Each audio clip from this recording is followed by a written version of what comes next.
Hi guys, today I will teach you how to create Pinterest graphic, okay? So if you're into Pinterest marketing, you have to know that graphics is very important in Pinterest, okay? So I'll show you here. Here is my Pinterest account and you can see here these are the Pinterest pins, okay? So if you notice anything, the pins here are usually vertical, okay? These are long pins, okay?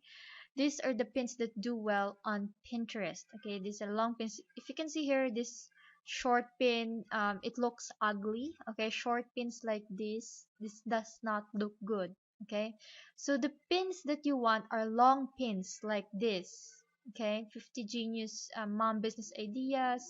Okay, because they are very eye catching. Okay, and also if you notice anything, um pins, okay, are used there's a lot of color pink, okay.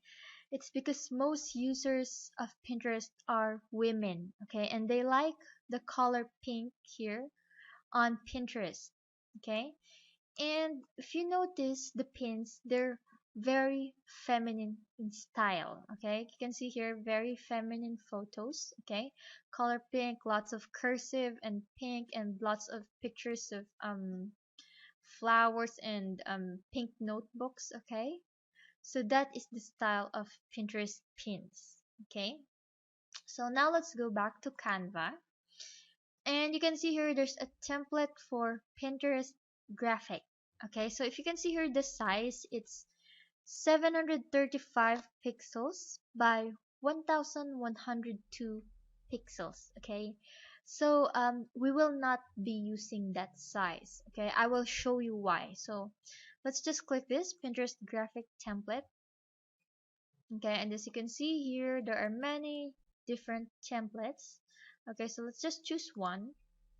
Okay, so here's an example of a Pinterest graphic template, and I will show you why it's not advisable to use this size. Okay, so let's go here to my Pinterest account, and you can see here that this one, okay, which is the same as this one, okay, it looks short. Okay, it does not look that good because it's short. Okay, it's a short pin. It's better to have like this, how to make squeeze pages using templates. This is a long pin. Okay, this is ideal for Pinterest because it is better to have long pins on Pinterest because it's much more noticeable. Okay, because short pins, small pins, they get ignored. Okay, pins have to be vertical.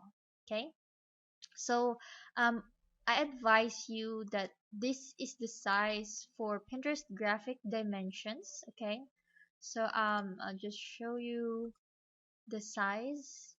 It's 441 pixels by 1199 pixels. Okay, this is my recommended size for Pinterest graphic so that you will have a long pin. Okay, 441 pixels by 1199 pixels. Alright, so as you can see here in Canva, that is not the size of Pinterest graphic. Okay, so we will be using custom dimensions. Okay, so you can see here create a design. Okay, just click create a design, and then you can see here on the upper right corner there is use custom dimensions. So just click that. Okay, and then the size is 441 by 1199. So let's type that 441 and the height is 1199 and then click design. Okay, so this is going to be a custom dimension. All right,